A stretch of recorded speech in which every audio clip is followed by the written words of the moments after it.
Captain Benito Cereno hurried aboard his ship. It was ready to sail. A bright sun and a soft breeze promised good weather ahead.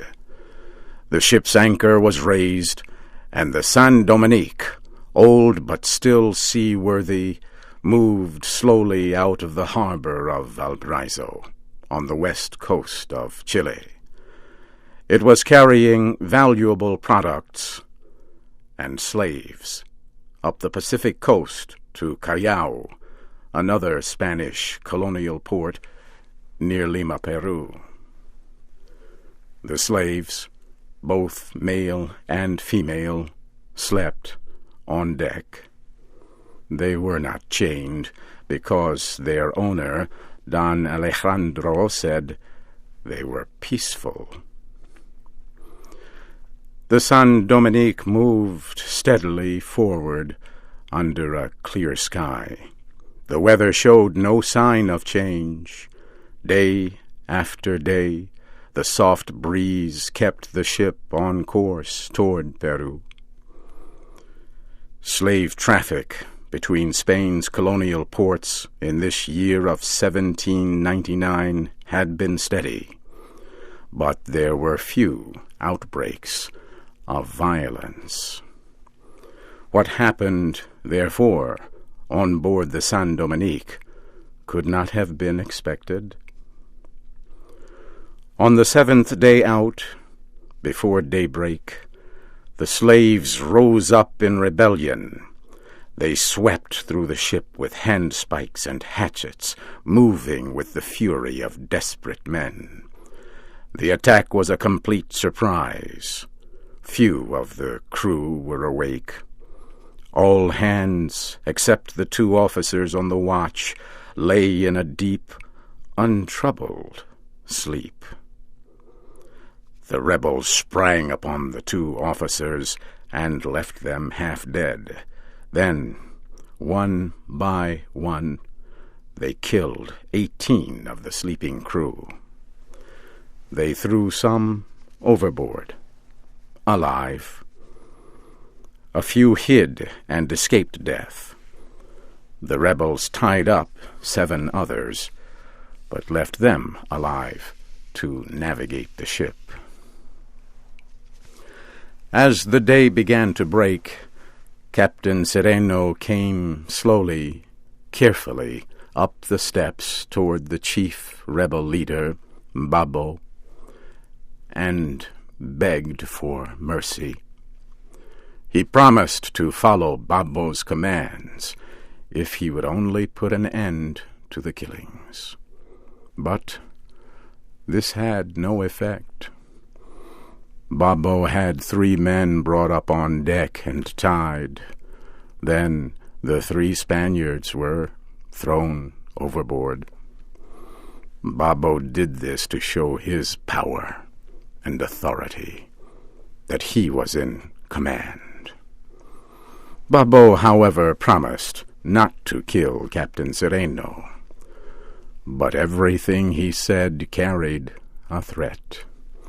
He asked the captain if in these seas there were any Negro countries. None, Cereno answered. Then take us to Senegal, or the neighboring island of St. Nicholas. Captain Cereno was shaken. That is impossible, he said. It would mean going around Cape Horn, and this ship is in no condition for such a voyage, and we do not have enough supplies, or sails, or water. Take us there anyway, Babo answered sharply, showing little interest in such details. If you refuse, we will kill every white man on board. Captain Cereno knew he had no choice. He told the rebel leader that the most serious problem in making such a long voyage was water. Babo said they should sail to the island of Santa Maria, near the southern end of Chile. He knew that no one lived on the island, but water and supplies could be found there. He forced Captain Cereno to keep away from any port.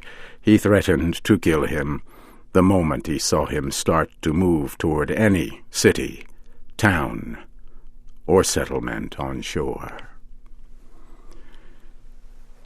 Cereno had to agree to sail to the island of Santa Maria.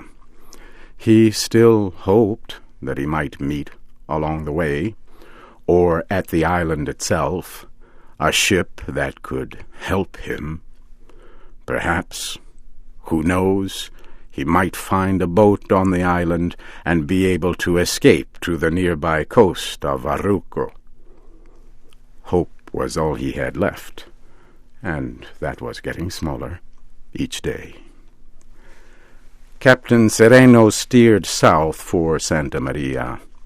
The voyage would take weeks. 8 days after the ship turned south, Babo told Captain Cereno that he was going to kill Don Alejandro, owner of the slaves on board. He said it had to be done. Otherwise, he and the other slaves could never be sure of their freedom.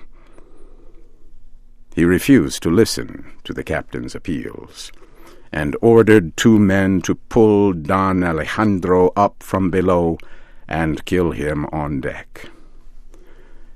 It was done as ordered.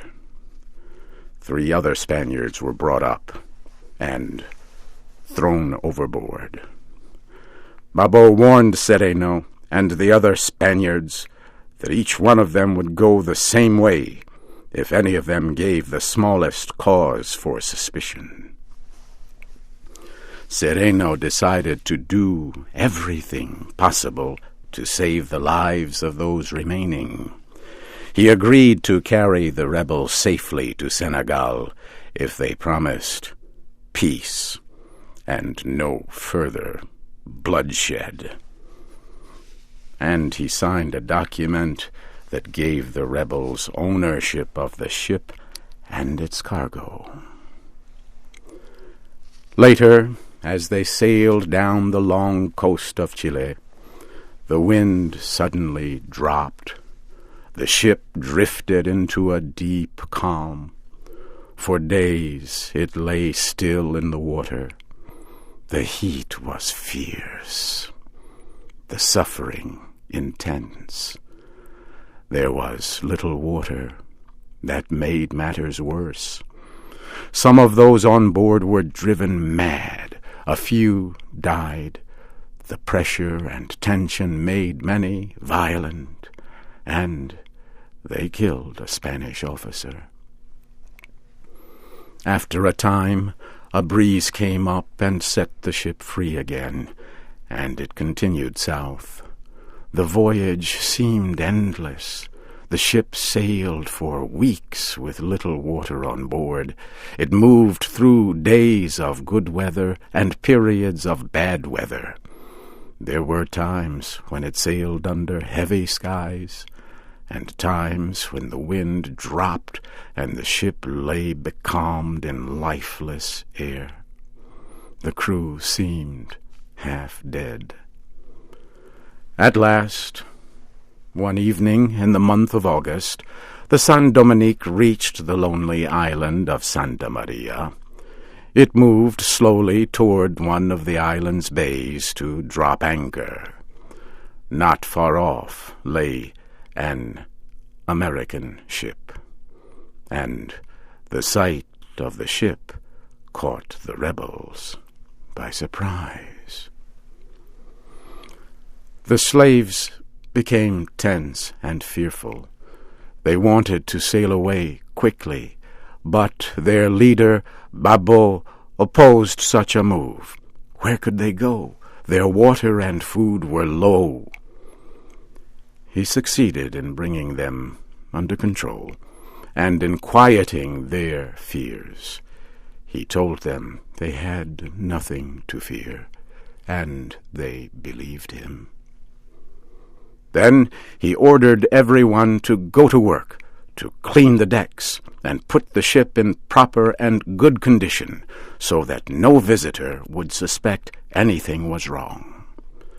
Later, he spoke to Captain Cereno, warning him that he would kill him if he did not do as he was told.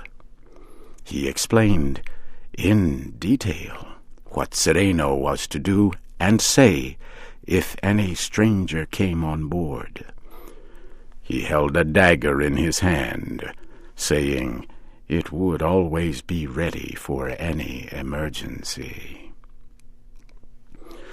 The American vessel was a large trade ship and seal hunter, commanded by Captain Amasa Delano. He had stopped at Santa Maria for water. On the American ship, shortly after sunrise, an officer woke Captain Delano and told him a strange sail was coming into the bay. The captain quickly got up, dressed, and went up on deck. Captain Delano raised his spyglass and looked closely at the strange ship coming slowly in. He was surprised that there was no flag. A ship usually showed its flag when entering a harbor where another ship lay at anchor. As the ship got closer, Captain Delano saw it was damaged. Many of its sails were ripped and torn. A mast was broken, and the deck was in disorder. Clearly, the ship was in trouble. The American captain decided to go to the strange vessel and offer help. He ordered his whaleboat put into the water and had his men bring up some supplies and put them in the boat. Then they set out toward the mystery ship. As they approached, Captain Delano was shocked at the poor condition of the ship. He wondered what could have happened and what he would find.